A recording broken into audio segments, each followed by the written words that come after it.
Welcome, everyone. I thought we were over Zoom, but apparently we're not.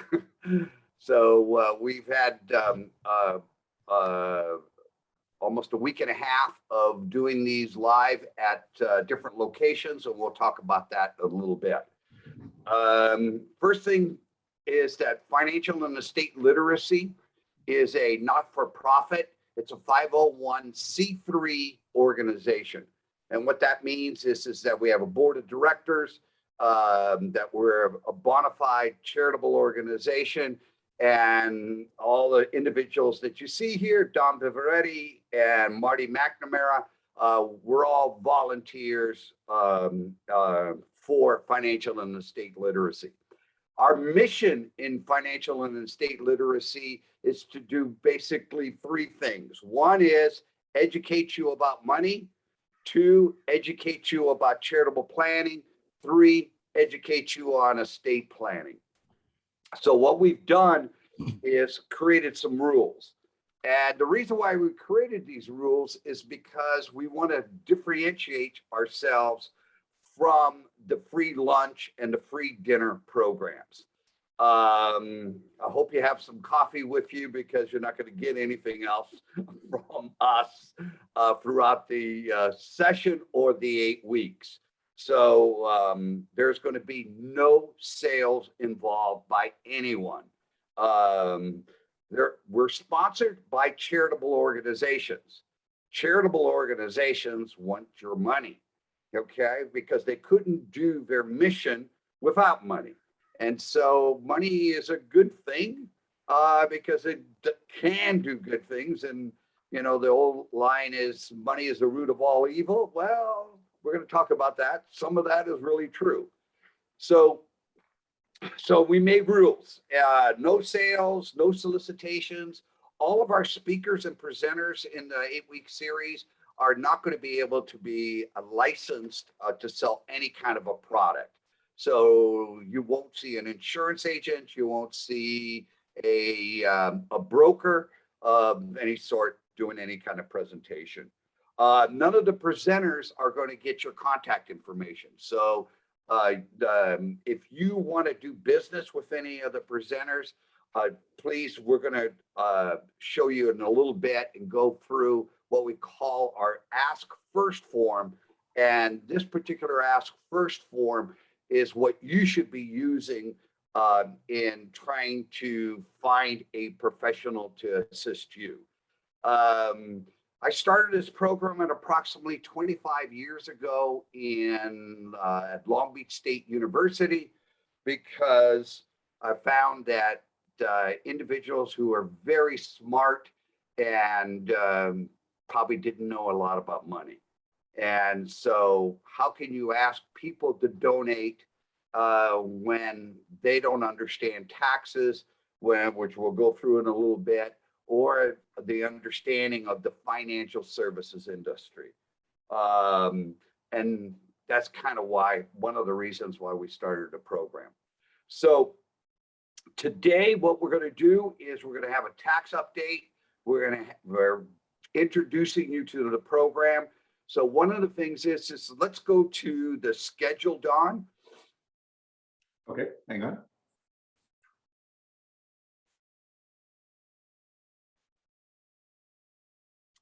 This is our website. As you see, it's on the top left-hand corner of your screen.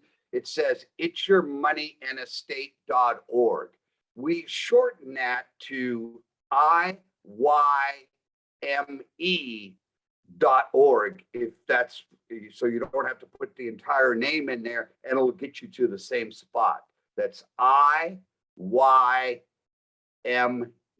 So it's your money estate.org. When you get there, this is a screen that you see, and it says schedule. Click on that. And this schedule is essentially on the left and on the right-hand side of your screen is two of our programs. One is called It's Your Money. The other one is called It's Your Estate. And I should He's- always turn off my He's phone. going to turn off his phone, which is one of the things we always tell people to do. So we have 8 weeks of programming. So today we're doing the It's Your Money program. Tomorrow morning at 10 o'clock, we'll be doing the It's Your Estate program. If we scroll down to Zoom, virtual Zoom, all of these locations have different speakers. One of the benefits of our program is that if you're looking for an attorney or you're looking for a financial advisor and you want to take a look at them for an hour and a half and see who they are and what they're about and a little bit about their personality, you could go to any location. We have, I think it's 8 locations and 2 Zooms. So we have lots of presenters that you can possibly take a look at. So It's Your Money today. We've got Marty McNamara. We'll introduce him in just a little bit. Next week, we'll do annuities and mutual funds, financial planning 1 and 2, medical care planning, equity investing, fixed income, and then the last thing it will be a review and talk a little bit about how your mind kind of gets involved and messes everything up about managing money. So it's a fun program. It's designed for you. I think with Zoom, Dawn is going to be watching. You want to explain the chat feature? Yeah, but let me do one thing first. So Okay. To all of the attendees, on your screen, you see the schedule. I'm sorry, on computer. You see the schedule. Over here to the far right-hand side of it, there's a little bar between what's on the screen and our pictures. There's a little tiny bar in the middle. And if you drag that to the side, it makes us really small and it makes the image really big, which would make it easier for you to see them. So let's do a couple things here. So let me cancel this guy out and we're back up here. What we're going to do is I'm actually going to share a different one because Pete and I haven't done this yet. This is our first round. So I'm going to go through and show you this. And what we're going to see is, so this is the schedule that Pete just read to you. So I had it up here for us to be able to use, but that's okay. So these are the various schedules that we're going to go through. One of the things that's real important is there's the It's Your Money schedule or set. There's It's Your Estate. That's another one. But there's an awful lot of common overlap between them because this is the way you need to know how much money you have to know what your estate is. You have to have an idea on where your estate's going so that you can figure out where your money is. So they are interrelated and we recommend that you take both of them. One of the things from a note standpoint, the handout material, and you may have just seen it when we were on the website, is basically, and this is in the email you got today and you will get each week, which we'll talk about in a moment. So the materials are there for you to download and save, copy, print, whatever you'd like to do with them. The Zoom link is actually the same for all 8 weeks for It's Your Money. There's a separate one for It's Your Estate. And then also, but that will be emailed to you each week, so you don't actually have to worry about it. These sessions are being recorded. I was very good and made sure that we have in fact turned on the recording, which last year I didn't always do. About a week or so out, they will be posted. Again, the same site will have those and you can go look at them, listen to them again, whatever you'd like to do. So those are available to you. Let me click here in this guy, stop that share. Okay, Pete's disappeared on us. Actually, Pete left. So what we're doing at this point is in going through, you have the option down on the bottom of your screen, and I can't actually point you to it because I can't show you that on my screen. There's a thing called chat, a little button down there. And if you click on that, you can send a chat to Marty, me, Pete, whatever. You can't send them to each other, but you can send them to us. I will monitor those.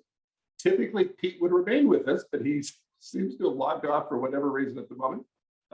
So what we're going to do is go ahead in just a moment, but I will respond to the chats as we go through the day. I will turn off my camera in a little bit and not be annoying to you. But that's what we will go through and do. We also keep a copy of those. So if there are questions that come up that we can't answer directly to you or to the group for whatever reason, then we will go through and do that. And we'll be able to follow up at subsequent sessions in terms of what's happening. Pete's attempting to get back on.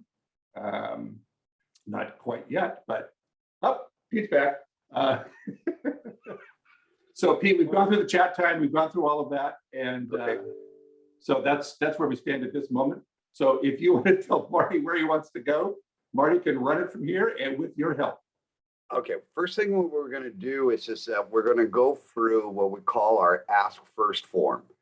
And the Ask First form is really super because it asks some very basic questions that takes about 5-10 minutes for a professional to complete.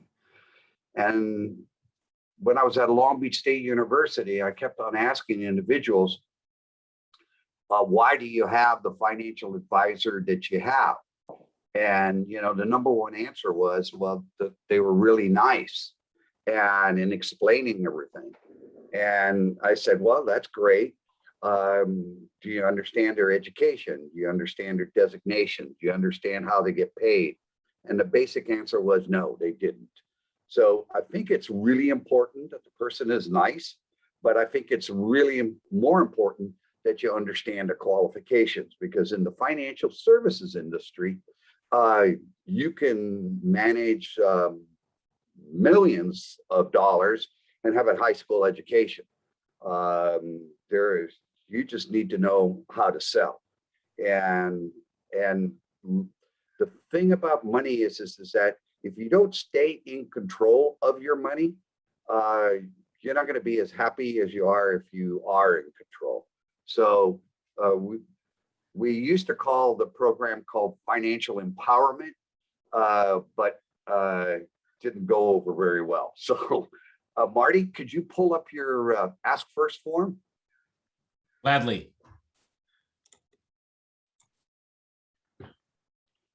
Okay, by the way, on the materials page, I left for a little bit because my Zoom went down. So I did, on the materials page, did you go through that, Dawn, by chance?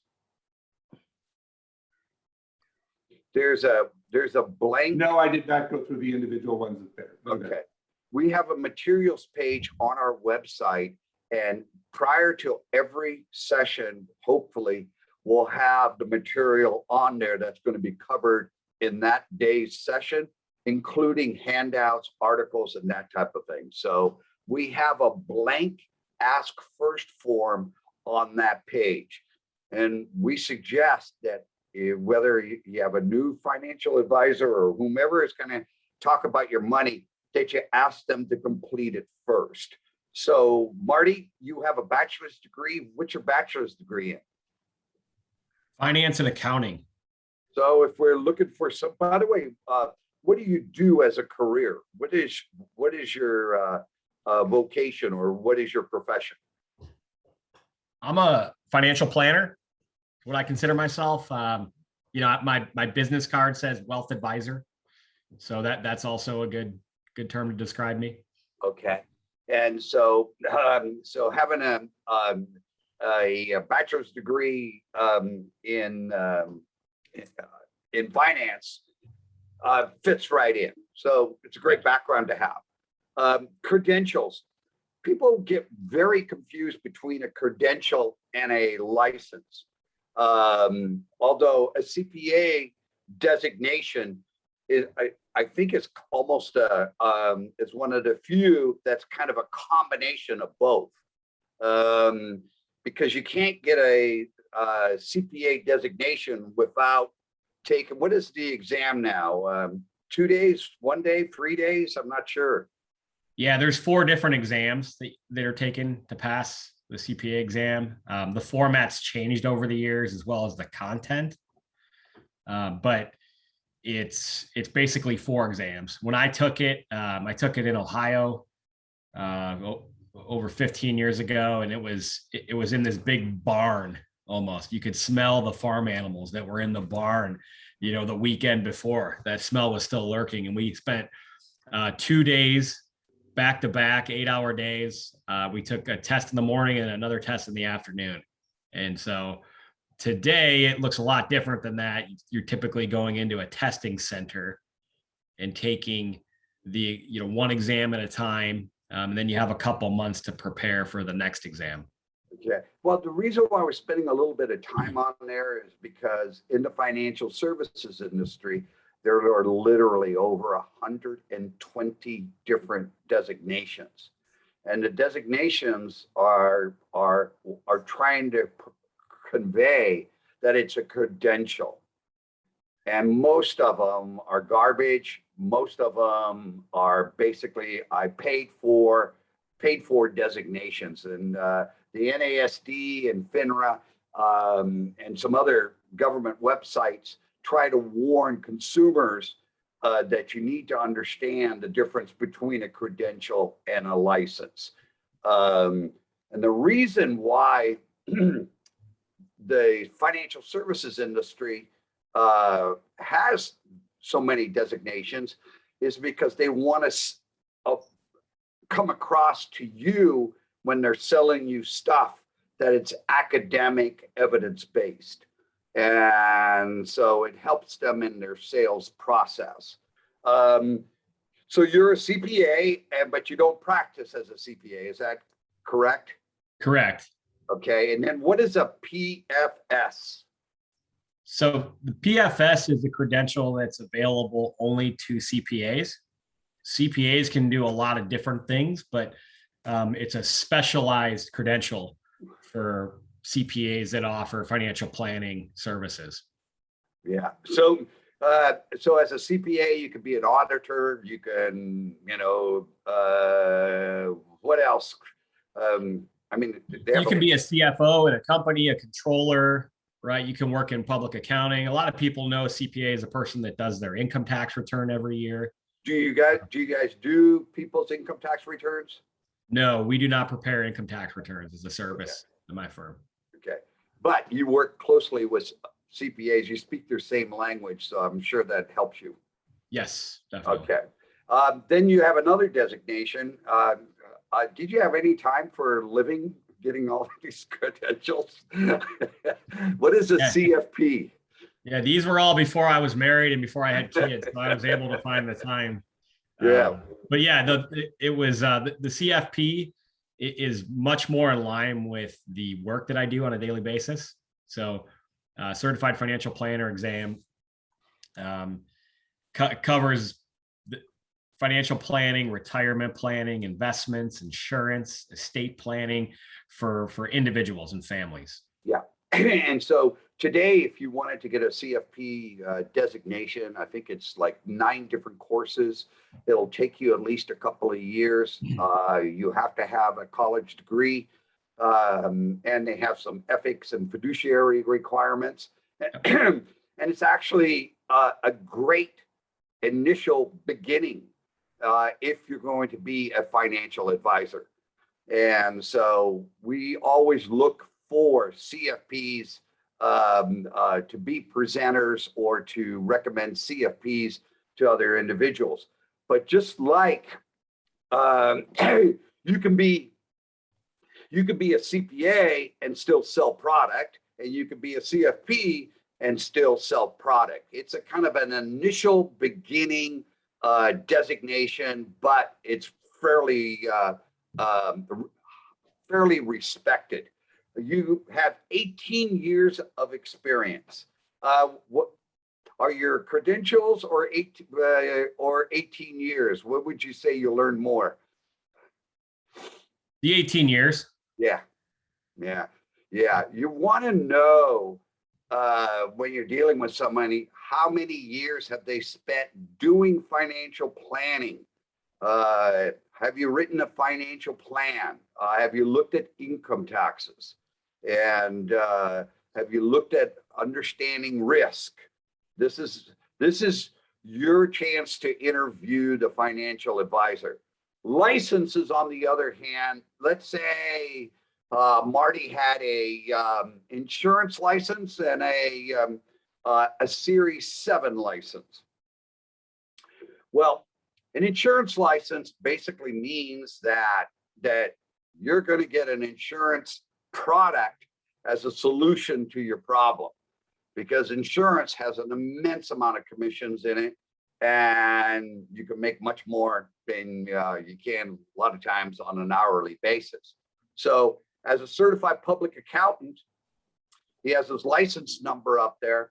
And I always check the licensee as to whether or not they've ever been disbarred, whether or not they have had problems, because it's usually listed on the public website.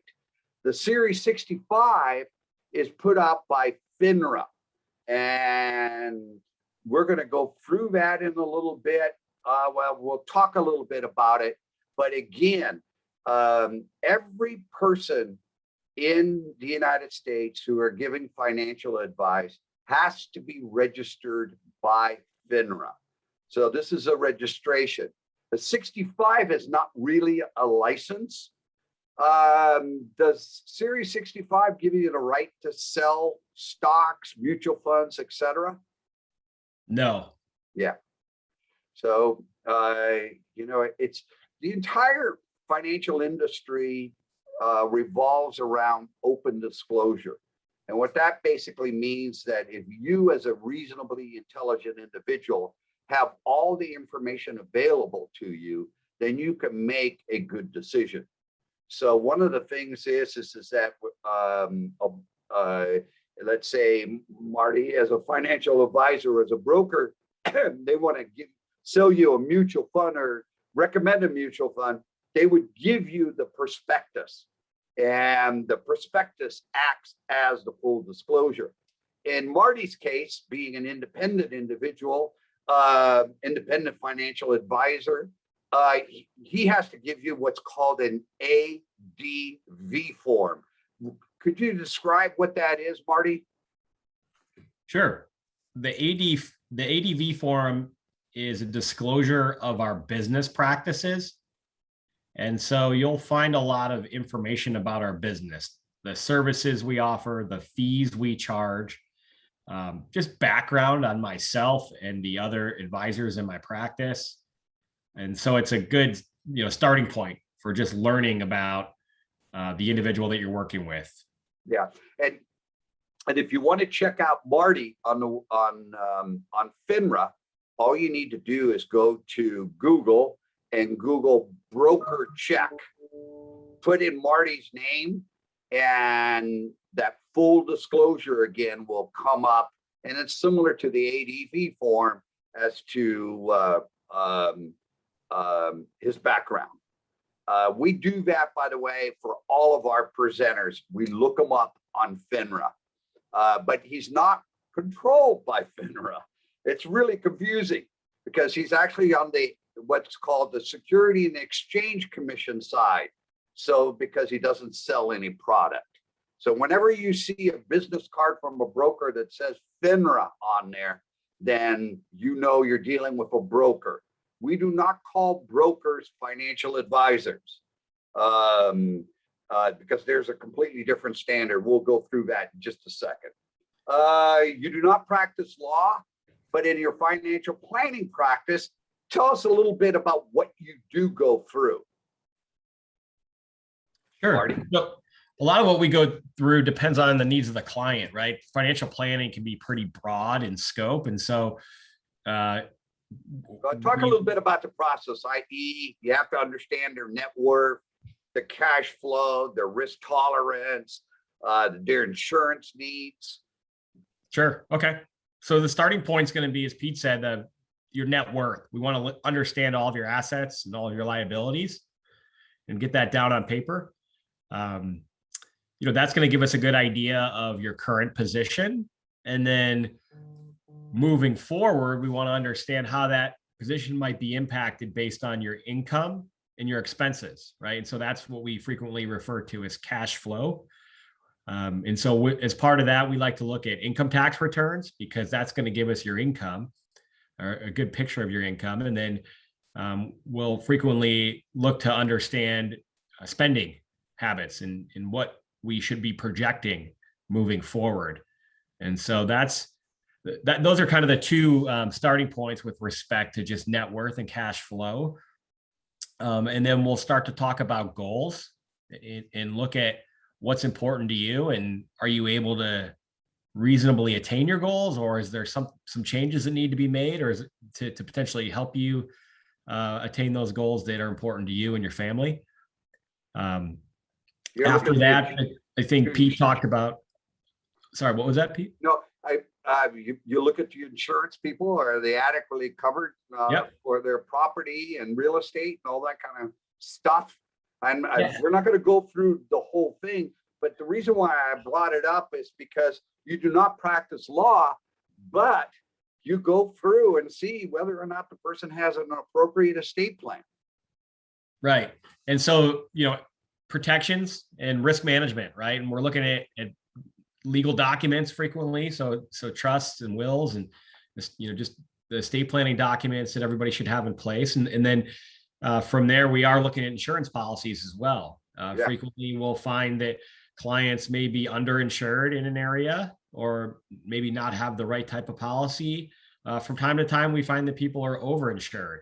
And so we want to help people look at just having the appropriate amount of insurance coverage to manage risk appropriately.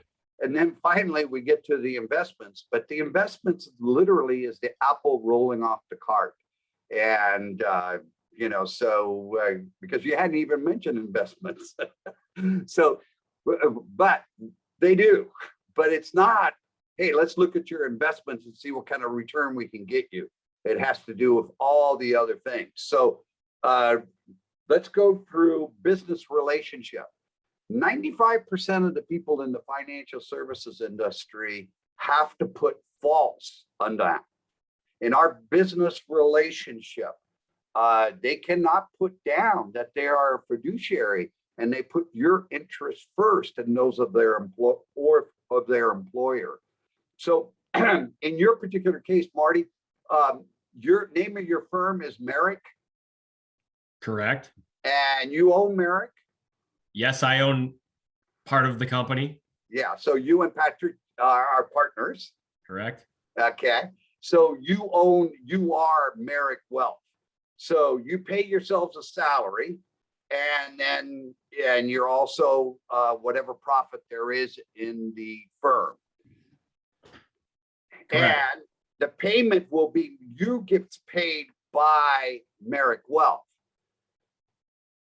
Correct. Your customer, your client, they pay Merrick Wealth. Correct. And Merrick Wealth. So when they pay Merrick Wealth, they literally are paying you. Is that correct?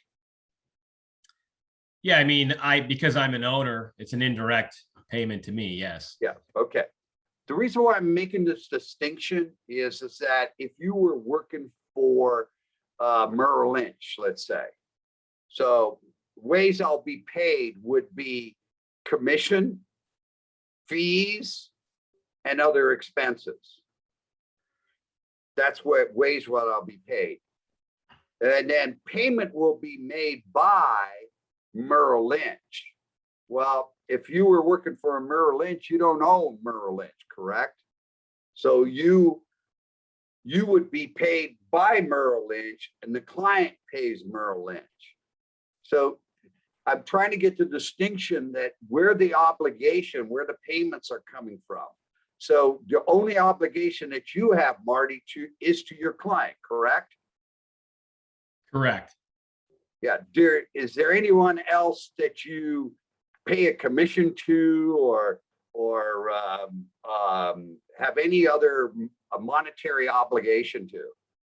No, 100% of the revenue of our firm comes from our clients directly, right? So- and that's different from some models where firms are compensated by financial services companies to sell their products, right? Whether it be insurance products, annuities, mutual funds, what have you. We don't receive any compensation from a third party. 100% of the revenue of Merrick Wealth comes directly from our clients. Okay, that's the point I was trying to get at. You said it much better than I can, so or that I did.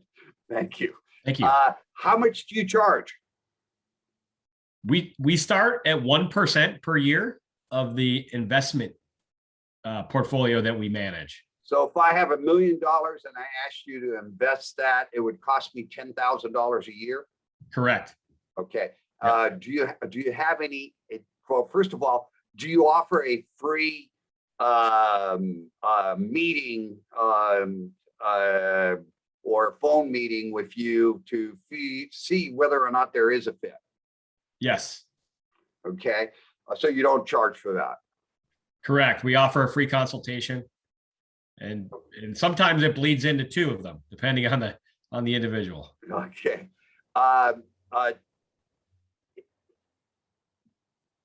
Talk a little bit about who you custody your money through and what that means. No, Sure. first of all, Marty, so you begin at 1% and what is your threshold? What's the lowest dollar amount you would want under management? $2 million. Okay. Are you then, is the client writing you a check or Merrick a check, or are you simply deducting it out of the fund? We deduct the fees directly from the client's account, Okay. and we send the client an invoice Okay. to show how that fee was calculated. And the invoice also explains that there's no payment needed because the fee was deducted, but we like to be transparent with how the fee was calculated. Very good. That answers the question. Thank you. Which is contrary to a broker, which we'll talk about just in a little bit. So continue with your explanation, Marty. Okay. About custody. Yeah, I think you're asking about custodians. So Yeah. We use Charles Schwab as an independent third-party custodian. And so I just put a bunch of words out there, but essentially what that means is our clients give us the ability to transact in their accounts, so to make trades on their behalf and manage their investments on Schwab accounts. So we help clients open up accounts with Charles Schwab. And there's some protections in place by using a separate custodian, right? You don't want Merrick Wealth to be the custodian of your assets. Bernie Madoff. Exactly. It's a good reason why.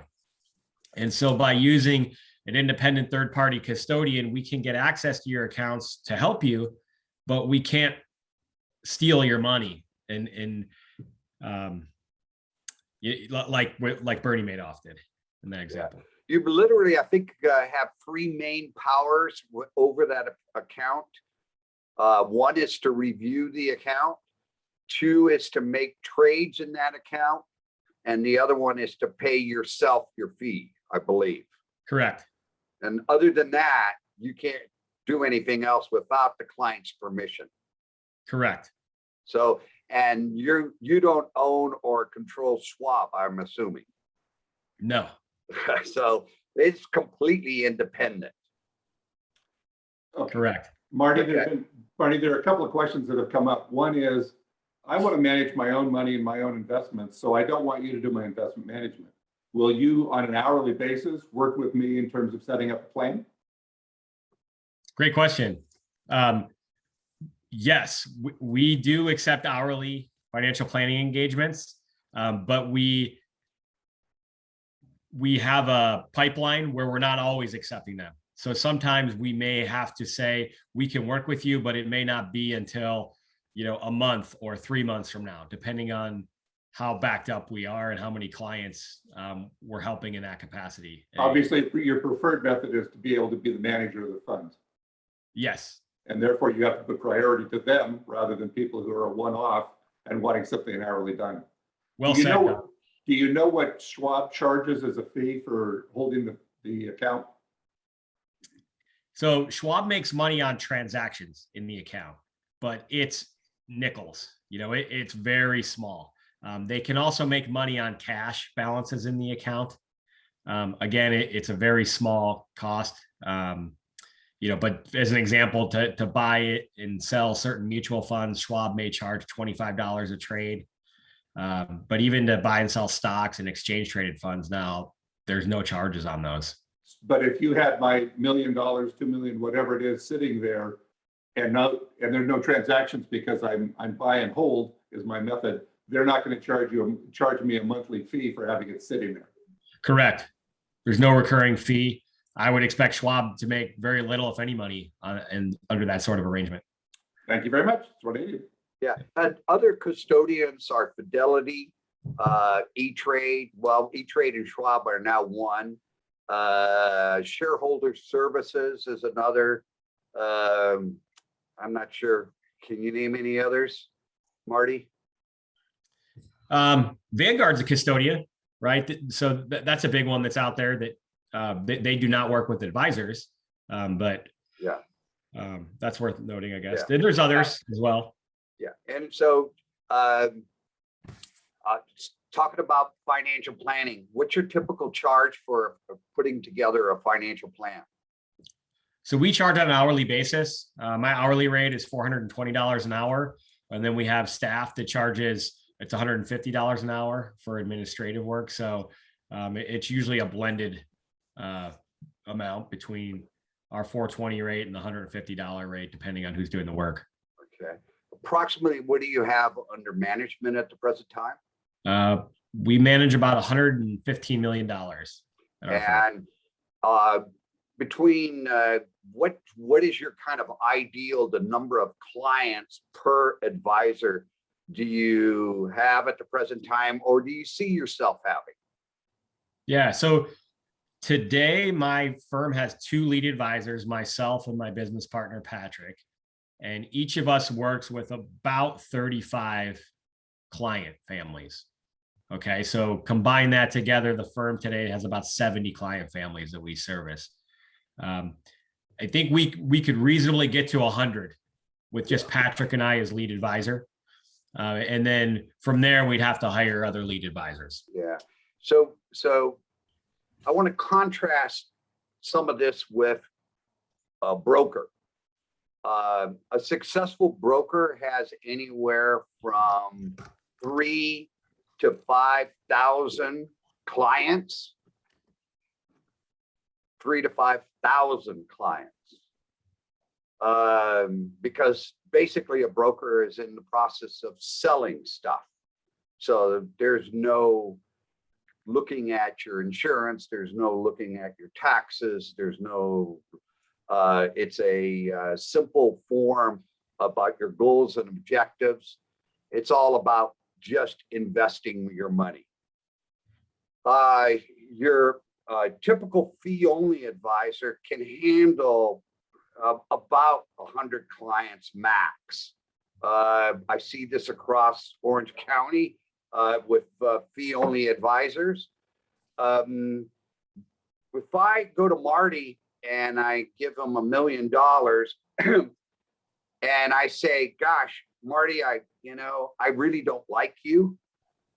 What do you do? How do I separate myself from you?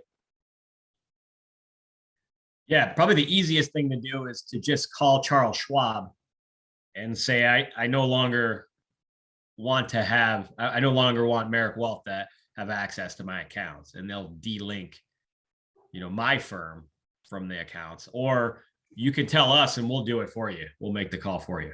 Okay. The reason why I'm just asking this is that if you're with a broker, you're going to be purchasing some kind of mutual funds. And once you purchase those mutual funds, you will not be able to extract yourself from those funds unless you sell them. In other words, that fee and that commission is going to be there. So 1%, when I talk to individuals, they seem like that's a lot. Your typical broker through your 401k or plan and that type of thing, you pay an average of 3%. It's just very much hidden. One of the things you can control is your expenses. And it's very difficult to do that with a broker. Scroll down on your Ask First form a little bit more. Are you affiliated with anyone who sells annuities, mutual funds, insurance, etc.? Marty? No. Okay. And then he signs this and agrees that he certifies that the above is true and correct. This is really important. This Ask First form took you about 10 minutes to complete? So, yes. Yeah. So, but a lot more than that, besides the fact that Marty is a nice person. We're not going to go through the extensive Ask First for our other presenters, but I wanted to go through it at least once for those individuals who are who are viewing this for the very first time. The Ask First form and broker check are the two things that you need to do when you talk to anyone about your money. And you have to understand how your advisor is paid. And that's why we spent a lot of time on there. Okay, let's go to the tax update, Marty. Okay, I'm going to stop my screen share here for a moment.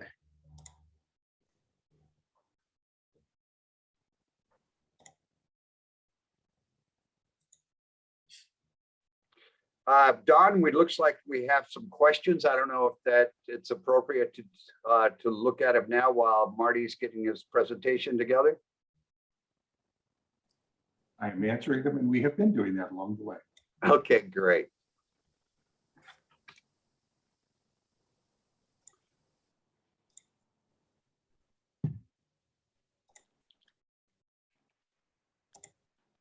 Okay.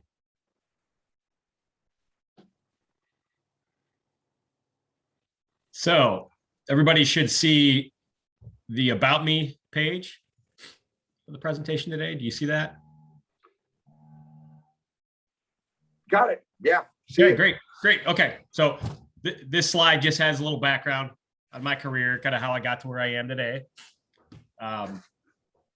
I know we're here to talk about taxes, so I'll kind of gloss over that one and move on to the next slide.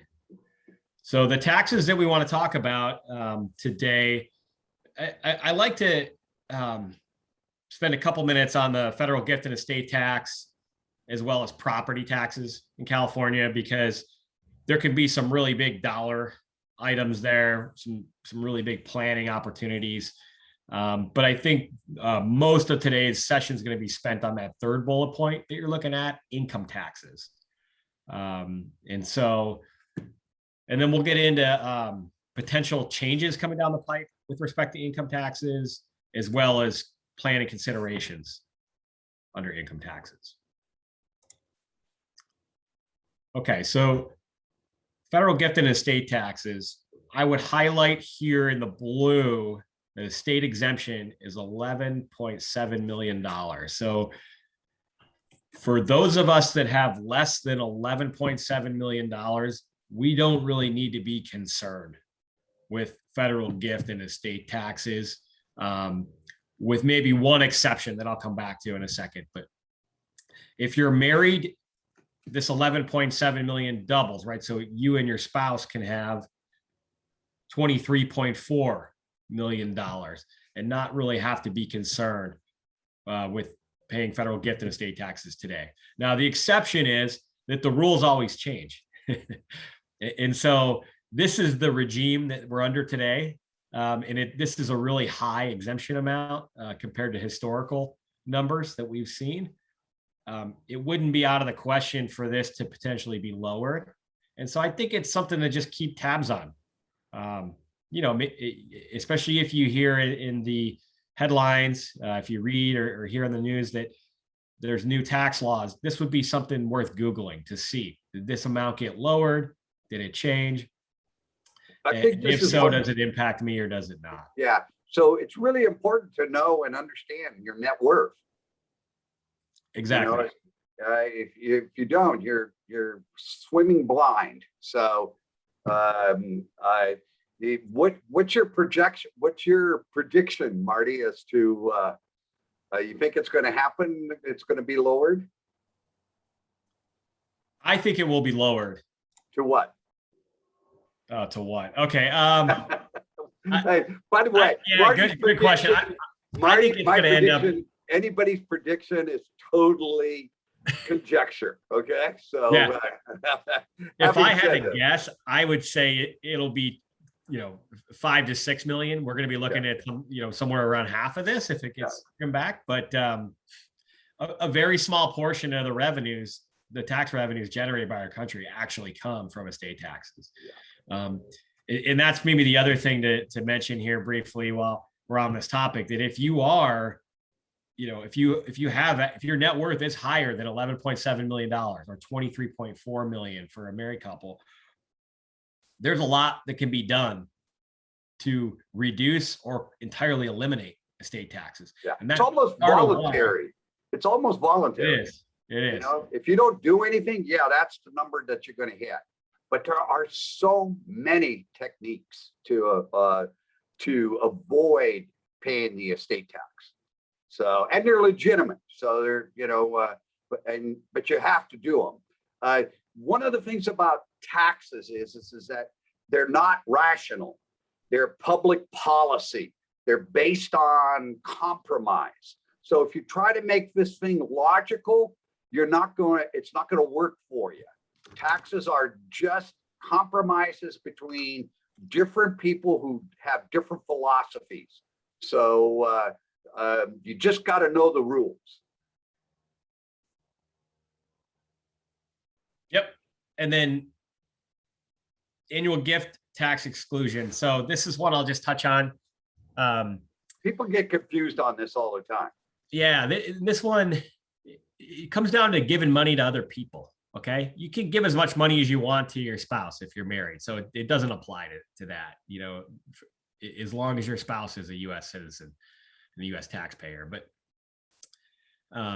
if you want to give money to other people that you're not married to, Children, and you want to give more than $15,000 in any year, that's where you're technically supposed to file gift tax returns. And when it's just a filing of a return. So you're supposed to file a return to say, I gave, you know, $20,000 to my nephew or to, you know, my friend. And, you know, it was over that $15,000 threshold. So I'm filing this return, but there's no taxes due. There's no payment that has to be made to the government.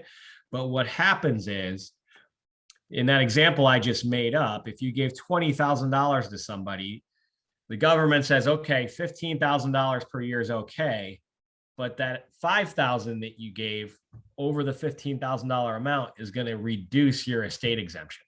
So now if your estate exemption is 11.7 million, it's going to drop to $11,695,000. And that's tracked with gift tax returns over time.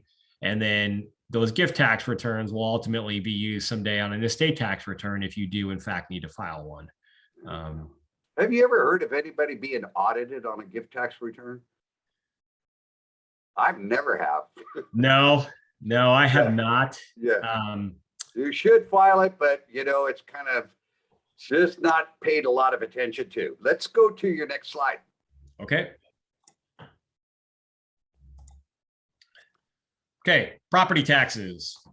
This So is this is a the biggie. second type of taxes that we wanted to touch on. Okay, and especially here in the state of California, this can be a really big dollar item.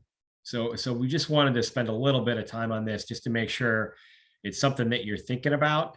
You know, Proposition 13, and then, you know, here more recently, Proposition 19 have given special property tax privileges, right, to homeowners, so that properties are not reassessed every year. In some states, properties get reassessed frequently, and so here in California, that, you know, it's not the case. Property taxes are limited to a 2% per year increase on primary residences, and so that can be a substantial benefit to somebody that bought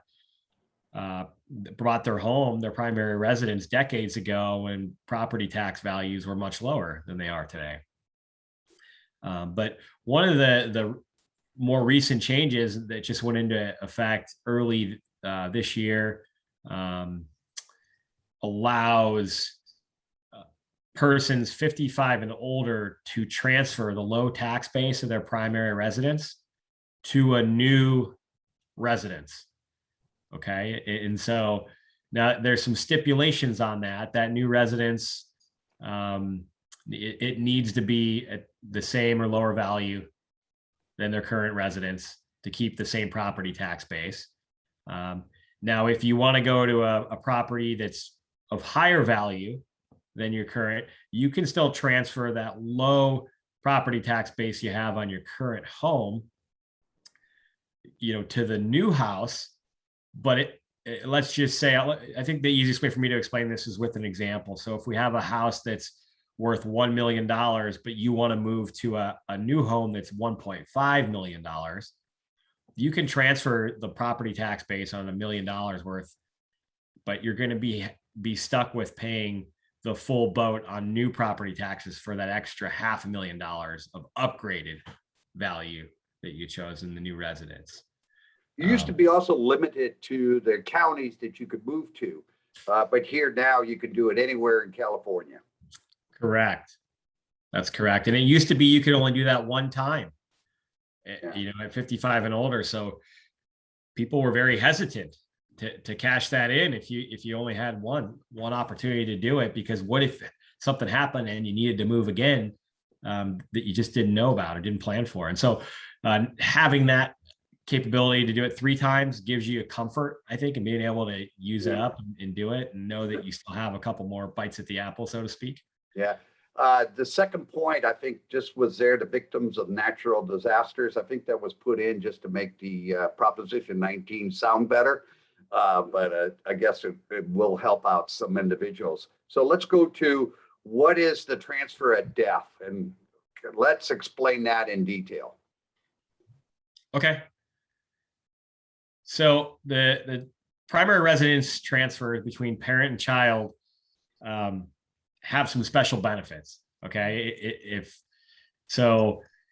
If a child is going to move in to the residence of their parents, they can also retain that same low property tax base. But they can't rent it out. They have to move into the house.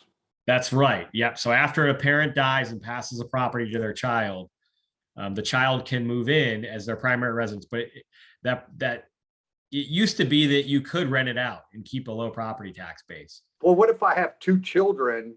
And I leave the house to both of them? Does that mean that both of them have to live in the house? No, there's planning opportunities around that. But it's tricky. And so you definitely need professional help. You need legal advice. You may need loans for one child, especially if, you may not want to live with your sibling, right, in the house. Now, I don't think I have 3 sisters. I don't think at this particular stage of my life, I'm going to live with them.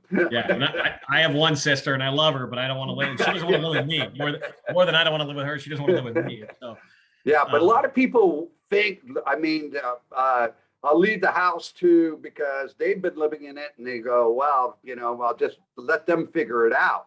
But today it's a whole different story. Yeah, and there can be a lot of benefit there for a child that takes over that low property tax base that the other child maybe doesn't get. And so I think to the extent families can plan for that ahead of time, if it is a relevant planning point, then it can be very valuable for the family. What if I have a $3 million house? How does that work? So right, great question, Pete, because we're talking about properties at $1 million. So the new assessed value will be the fair market value less $1 million. Okay. So that property tax base is carrying over on the first million. Okay. So it would be like the property is valued at 2 million if I had a $3 million house? It would be whatever the property tax base was. Okay. So it could be something really low plus 2 million. Okay. That's the way it works. And that happens immediately upon the person's death. That's the date going forward. Right. Okay. How long do they have to declare that to be their primary residence? Can they declare it for a day and then move? No, I don't think that's going to work. It's a great question. I haven't seen that happen yet, Don. And the law is still pretty new, but I'll tell you that the assessors' offices do a pretty good job, in my opinion, of staying on top of it. I mean, there's a lot of money on the line, and it's really hard to, but I think to try to sweep things under the rug.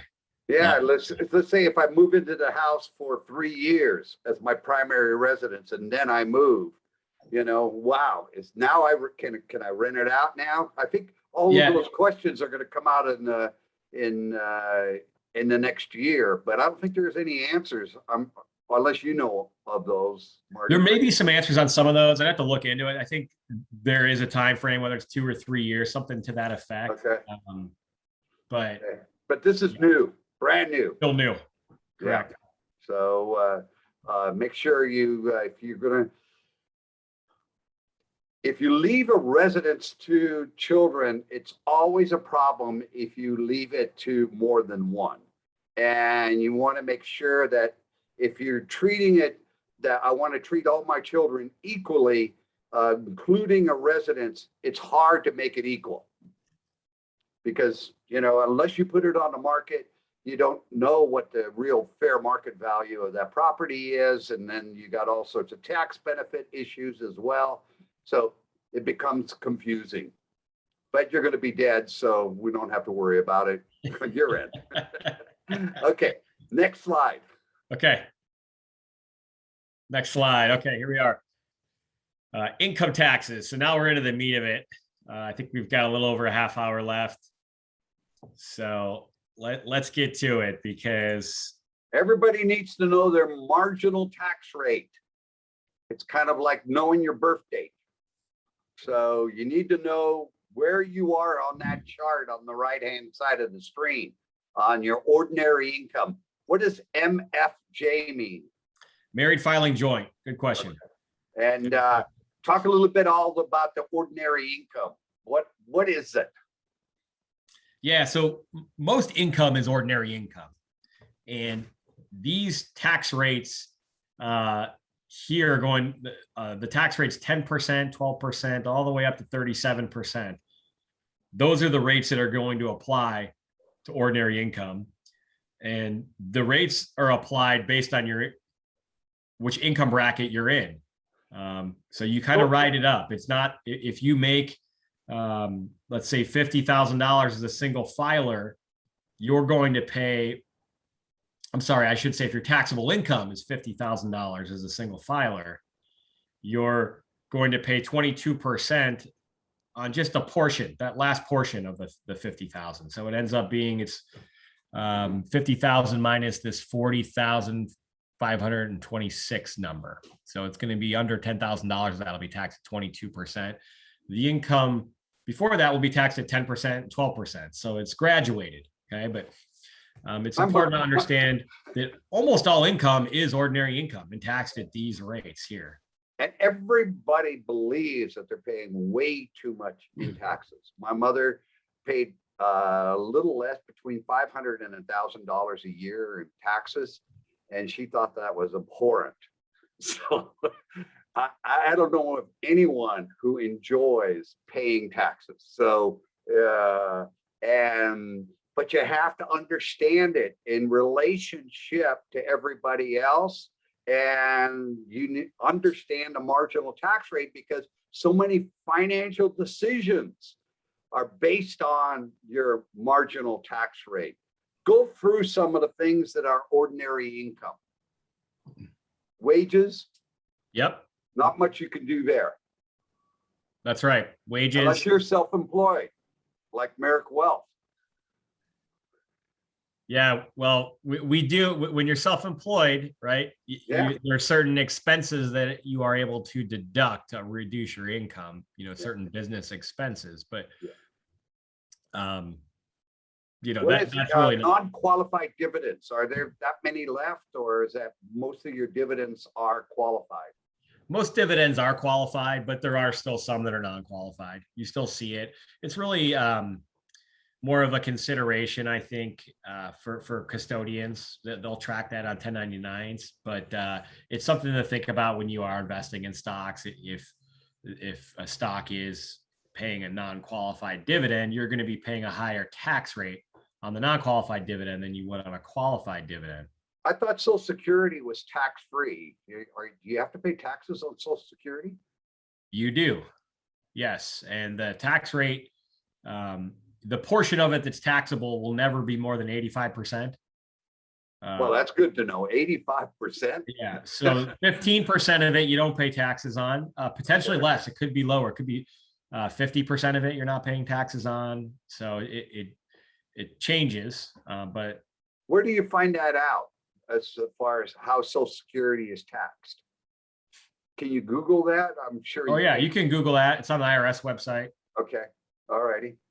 Yeah. Pension plans, Pensions or taxes or ordinary income, IRA. IRA distributions. So traditional and rollover IRA distributions are fully uh, taxed. are Roth IRAs taxed as ordinary income? No. Okay, So yeah, when you withdraw money from a Roth IRA, that's tax free. okay. Rental income, I'm assuming royalty income is kind of like patents and that type of thing. Sure, it could be patents. Sometimes there's other investments that more like master limited partnerships or oil related investments, oil and gas related investments that pay off royalties. So those can be taxed at ordinary income rates. Are income from annuities ordinary? Yes, although there's typically a prorated amount that is not taxed on an annuity that's attributed to your basis. Okay. Um, And So- then you have capital gains. Yeah, so correct. So capital gains are gains rates. So you can see they're lower rates generally, right? When you compare the rates from the top, and now that I realize there's more brackets for ordinary income than there are for capital gains, right? Capital gains just has the 0%, 15%, and 20% brackets. So is that really Ordinary true? income. So a married family filing jointly can have $80,000 worth of capital gains income and pay zero taxes?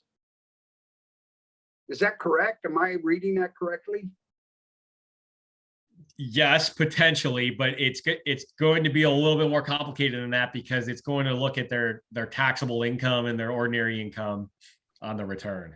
Okay, but if I was doing that as ordinary income, I would be somewhere almost into the 12-22% income tax bracket. So Correct. when you put together a person's portfolio, do you take all that? Do you try to turn the portfolio into capital gain income? Yes. Yeah, when it's in taxable accounts, absolutely, right? When we're investing money in retirement accounts, whether it's IRAs or Roth IRAs, that the capital gain treatment is removed from the equation, in those accounts. So if you're not sharing, if you don't know the person's tax bracket or net worth or taxable income, you can't really do them a very good service as far as bringing in the correct kind of income. Because to me, it seems like we should all be pointing towards capital gain income. Yes. And I think, Pete, kind of what you're alluding to is, your return on your investments is going to be on an after tax basis. That's the most important number, right? Who cares if you made 10% return and you ended up with, all of it going to taxes for some reason? Yeah. You want to have that after tax return in mind when you're investing. And so understanding all of this in how it applies to your situation is integral to the investment, to your investment strategy and how you implement your investments. Yeah. So keep this chart in front of you when you're talking. If your advisor is never asking you about your tax return or about your tax situation, or doesn't understand the cost basis of your investment portfolio, they're doing you a major disservice on the tax side, because this is one of the things that you have at least some control over. You have no control over investment gains, but you do have somewhat of a control over your tax situation. So you work closely with CPAs and before you put your investment portfolio together.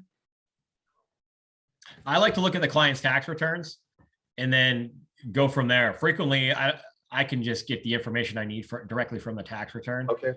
There are times when I do want to have a conversation or trade emails with CPAs just to clarify or make sure that what we're doing makes sense. Because at the end of the day, the tax preparer is going to be the one that's going to prepare the return and sign the return and make, put what we're planning across the finish line. Okay. Let's go to the next slide unless there are any questions. I don't see any, so let's go to the next slide. Let's see. Okay.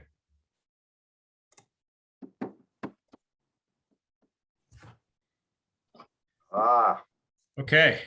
So when we look at a tax return, it starts off with income, right? And we track all the income on the first page of the 1040, but we get to reduce the amount of the income that's actually taxable with deductions.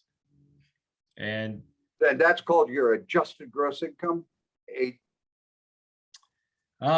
So all the income totaled up is it's your adjusted gross income. Okay.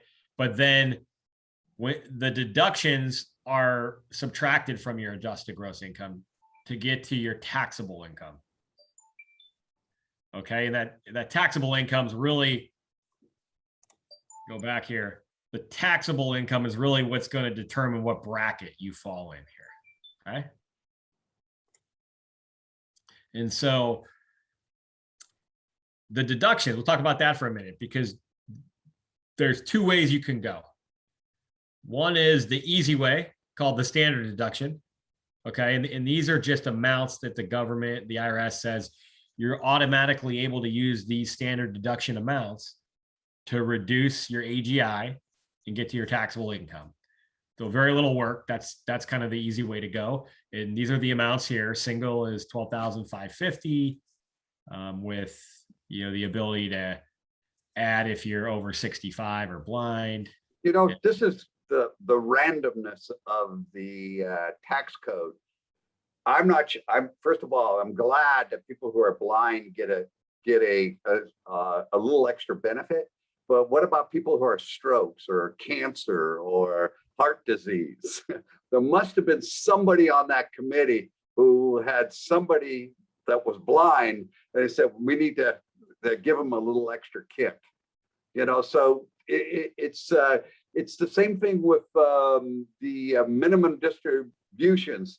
Yeah, starting at 70 and a half. Somebody must have said, hey, I want 70. The other one person said, no, it should be 71. So they just decided on 70 and a half. It's the whole tax code is that way. So, but the standard deduction, what is the practical impact of that? Does that mean that most people over 65 are not doing itemized deductions? I don't know that I would say that, because everybody's situation is different. They don't have not in business, so I would imagine that the standard deduction almost is for people over 65 is almost 70-80% now. Yeah, it's probably higher than it was. The standard deduction was more than doubled under the Trump administration. So you had a big group of taxpayers that were previously itemizing their deductions that said, well, now I'm going to be better off just taking the standard deduction because the standard deduction was raised. So in December, you should know a little bit about if you have itemized in the past, are your itemizations over, if you're single, over the 12,550? Is that correct? Kind of what you should be looking at? And if you're married, filing jointly in December, you ought to be looking at, are my itemized deductions going to be over the 25,000 to see where to do some tax planning before the end of the year. That's right. Yeah. And I think the big thing to keep in mind, if you're over age 65, some of my clients that are over age 65, especially over, the older they get, medical and dental, the medical expenses can start to rack up. is Yeah. really, I'll so I testify to think that. that's where the itemized deductions may be a more benefit if a lot of your spending is going out to medical. Yeah, I see a lot. Marty and Pete, let me stop you for just a minute. I'm going to say two things. Number one, for all of the attendees, I made a mistake when we first started, and I said, use chat, because that's the way you can do it. Problem is I can't answer your question. There's a thing called Q&A at the bottom, and if you type there, I can respond to you directly. Someone asked the perfect question that we all ask: why in the heck is Social Security taxed? How can that possibly be taxed? We gave them the money. You're correct. That's double taxation as far as I'm concerned, was the question we got. But I couldn't personally respond to that person. I just wanted to make my editorial comment known. You're right. I agree with you. And that's why I'm sure, as Pete just pointed out, but it's only 85% of it's taxed. Yeah, right. Anyway, so just as a note, and incidentally, one other thing for you, Pete, don't look at this on December 31 and try to make a decision about the year. No, Try doing that November 1st at the latest, so I you agree have time to 100%. respond. Sorry. I agree with 100%. The last quarter of the year, you should be by the way, I ask CPAs all the time, and Marty, you might give me some feedback. How many of your clients, I'm talking to two CPAs, come back in the last quarter of the year and talk about what kind of planning that they can do to minimize their taxes for that year? And most of the CPAs I talk to say very, very few. The first time that I talk to my clients about their tax return is when I'm preparing their tax return the following year, and it's way too late to do anything for the previous year. Is that kind of what you see as well, Marty? Yes, I think that tends to be the norm for most. I like to think for our clients, we do a better job of making that conversation front and center. Yeah. So that particularly when we know that there's opportunities or anticipate there may be opportunities due to changes in their situation, right? Maybe they're in a different tax bracket next year and we want to defer income.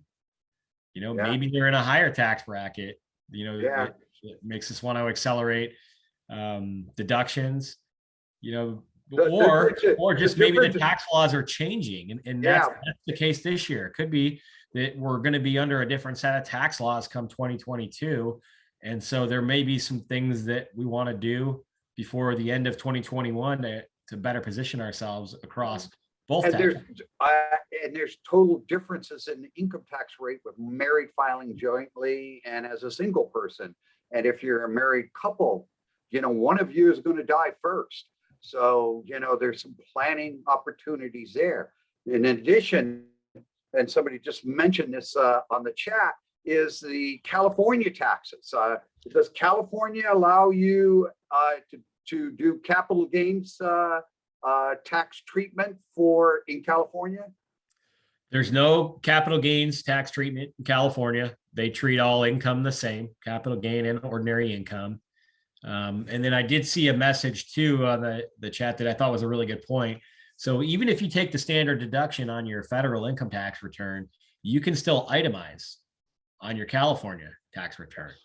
So that can be important. That can, California, a lot of us pay 9.3%. It goes as high as 13.3%. And so if you've got any kind of a complicated or even a sizable estate with sizable income, please don't use TurboTax. Go see a CPA professional who does this for a living. It's just kind of like if you do your own plumbing or build your own home, you usually want to get somebody who has some expertise in this. It's not logical. You just have to know the rules. One of the things that I see very common is that people don't take their caregiving expense under the medical. And caregiving expense can today run anywhere between $100,000 to $150,000 a year. So those are, you need to deduct those. And if you have that kind of an expense, maybe you ought to be withdrawing more money out of your IRA account so that you can take advantage of those deductions. Lots of things that you can do on the tax end of it. You want to talk about the $10,000 limit. What is that about?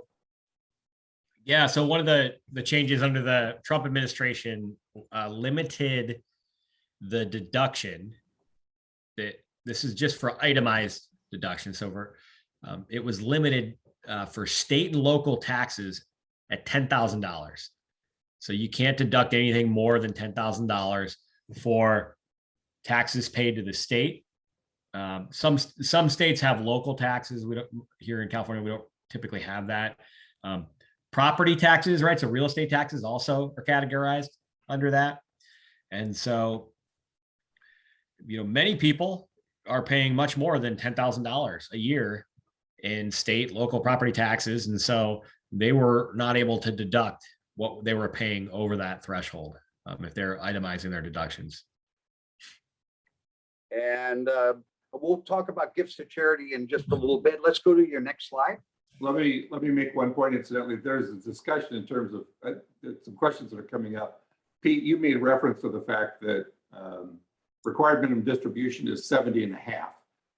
You're clearly badly out of date because it's now 72. Yeah. Also, once you cross a threshold, you don't care anymore, and you crossed that threshold a long time ago. One of the issues that does come up incidentally is this is a tax overview. So a lot of these subjects we're going to do again and talk in more detail to them. This is just to give you an overall idea of what's going on. But Pete, it's now 72, and in fact, it's going up in future years. But then again, we're all getting older in future years. So anyway, the point I was trying to make was just that the 70 and a half seems so arbitrary. Okay, let's go back to your other slide. I think before just briefly touch on this because I think it's important. Yeah, so the Obama administration, one of the laws that came through that we still have today is the net investment income tax, so an additional 3.8% income tax to the IRS that's paid on it's capital gain dividend income, qualified dividend income, where you're seeing that tax assessed, and it's for single filers with AGI over $200,000 and married filing joint filers over $250,000. And then you got the California state income tax. But if you made $60,000 of adjustable gross income in California, what's your approximate tax rate for California? I'd have to look at the bracket. I think at that point you're about 7, pretty close to the 9.3%. Is okay. Is it? Yeah, it might be 7 to 9%. Yeah. Yeah. Just so remember, add 7 to 9% if you're under 100,000 for California, and understand that they don't have capital gains tax. Next slide.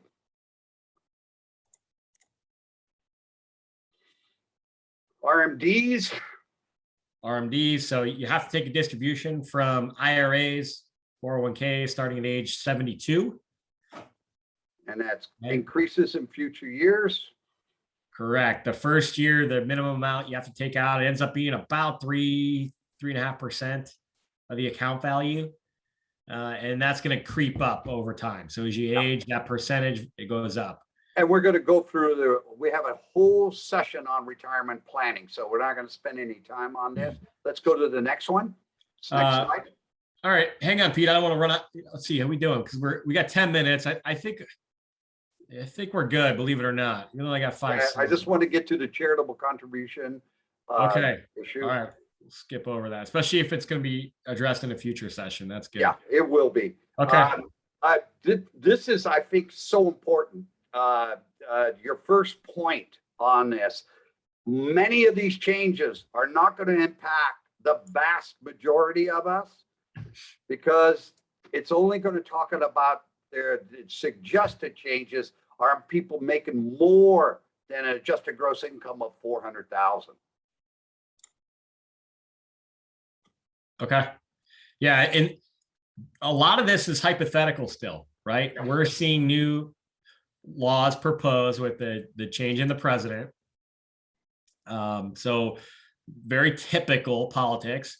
We don't know what's going to stick, right? It's a negotiation that happens, and there's new information that comes out almost weekly right now on what the new tax laws could be, when they'll be implemented, right? Will they take effect at some point in 2021, or will it be implemented January 1 of 2022?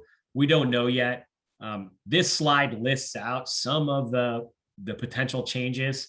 I wouldn't worry about it too much, because it's going to be negotiated and debated and discussed, and then the laws will end up being different than this, or some modified version of it. So this is kind of like how sausages are made. You don't really want to know because there's a lot of negotiations going on in the back room. So taxes are all about social policy. So and remember, all the news media, the way they keep you on that channel is through emotions. And so they're going to pick out the most fearful, the most emotional topics, and that's what they're going to talk about. So the news media is not the place to go to learn about tax changes. Let's anything in here that you think we ought to focus on, Marty? I guess if you're investing in stocks, corporate tax increase is potentially notable. That's the last bullet point here on this slide. Yeah, but that's even reduced since you put this together. I've heard now it's 21% to 23%. So okay. Yeah, so I think there's probably something that'll happen there to increase that a little bit. A lot. Yeah, again, a lot of the income tax changes are going to be on what the IRS deems as high income households. So yes. 400,000 or 450,000 if you're married, income and higher. So, but on that same point, somewhat, the fourth billet down on, because it's a 400 and 450. That's as of 12/31/19. I mean 2031 or 21. Is that a typo? So yeah, no, that one's actually 31, believe it or not. So okay. This again, go back to Pete's comment on the sausage getting made, right? They got to make these budgets line up. And so what do they do when they need to make the budget change a little bit in 10 years? They start putting laws in that might get canceled between now and then anyway. So somebody asked a question on a Roth IRA and a rollover. Take a look at the It's Your Estate program, and we have retirement planning on that, and that question is addressed in that session. If you want to have specific question, email Marty or me, and we'll or Dawn, and we'll get you an answer in the meantime. Potential estate tax changes. The only one that I see in here that I may happen is the reduction of the estate tax exemption amount. But other than that, I don't see the step up being changed. Your views on that, Marty? I don't think the step up in basis will be changed, is my opinion. But if it is, it may just be on. There may be some dollar amount where you can get a step up, and I suspect that would be even higher than the estate exemption amount. It would be a pretty high dollar. And the rest of it, I don't think is going to apply to most people. So let's go to the next change. Next slide. Okay. Planning considerations. Okay, so this is where we like to spend a lot of our time when we're talking to clients. Is kind of what can we do? What actions can we take to reduce the tax costs? And a lot of that's based off the client situation. A lot of that's just based off of tax laws and what changes we may be aware of. But different things, different strategies that you can use are going to be to defer deductions like charitable contributions. If you felt like you were going to get higher tax rates in the future, it might make sense to defer charitable contributions. But if or use a donor advised fund. Or if you had a high income year this year, right? Maybe you sold a property, or you just had a really good year at work and you made more money than you normally do, you may want to accelerate some of your charitable Yeah. deductions by using a donor advised fund. That's Yeah. right. So they talk about the qualified charitable distributions. Yeah. So qualified charitable distributions is giving money to a charity directly from your IRA. You can't take the money out of the IRA and put it in your bank account and then cut a check from your bank. It's got to go directly from Schwab or Fidelity, whoever your custodian is, direct from the custodian to the charity. And that the benefit of that is that you do not have to report that as income. And it does check the box for required minimum distributions. So it counts as it could impact your Medicare payments. It could lower your adjustable gross income, put you in a lower bracket. It's lots of things you can do on that end. Roth, it's so underutilized. People ought to start taking a closer look at Roth IRA conversions. Is that something that you do for your clients? Yes. When we know that clients will be in higher tax brackets in the future, we will use Roth IRA conversions to pay taxes today at lower rates and allow that money to grow tax-free inside the Roth IRA. Yeah, it's just an unbelievable benefit, the Roth IRA. Use it in your planning. But again, don't do this on your own. Get a professional involved, CPA or somebody like Marty, who understands your tax situation, because it's not easy. It's a little bit complex. Let's see, anything else in here that we should pay attention to? Oh, but since we're getting to the end of the year, what do you mean by the accelerate gains and defer loss harvesting? Yeah. So let's say you have a really low income year, right? And we know from earlier slides that capital gains are free up to a certain $40,000 or $80,000 if you're single or married filing joint. So you may decide to accelerate gains, right? To sell some long-term holdings and pay taxes at 0% on those investments, knowing that you may need that money next year. And if you waited until next year to sell, maybe you'd be paying 15 or 20%, maybe even higher, 25% if the capital gains rates end up getting moved upward. It could go up. So if you have a 0% tax rate today, you may just say, I'm okay with accelerating that. And so I probably wouldn't want to sell investments at a loss for tax reasons. You may just want to sell an investment because it's a bad investment. You want to do something else with your money. That's incidentally, since we are now out of time, and I know that the next slide is Marty's last slide, all of the things we're talking about, capital gains harvesting and other things, are not in your retirement accounts. It's in your personal accounts, separate from your retirement, because retirement is a retirement account, isn't taxed until we take it out. So Marty, I thank you very much. I want you to, you're not going away anyway, but please stop sharing for a moment. Okay, you got it. And I will turn my camera back on because we were asked to do this at the end of these. So that's the first session. Obviously, there's far more things we're going to go into in a lot more detail as we go through the series. As I had showed in that beginning section, incidentally, it's your money, it's your estate. There's a lot of overlap of these two in terms of why you need the pieces on both sides of these things. So I've been answering the questions as we've gone through on a lot of this stuff. We've answered some of the other ones in the group overall. Pete, I know wants the last word, so I will give that to him in just a moment. But same time, same station. It's a different login, which you will get the reminder of. Tomorrow we start the It's Your Estate version of this, and we will go for the 8 weeks through all of these. And some of this Pete touched on before.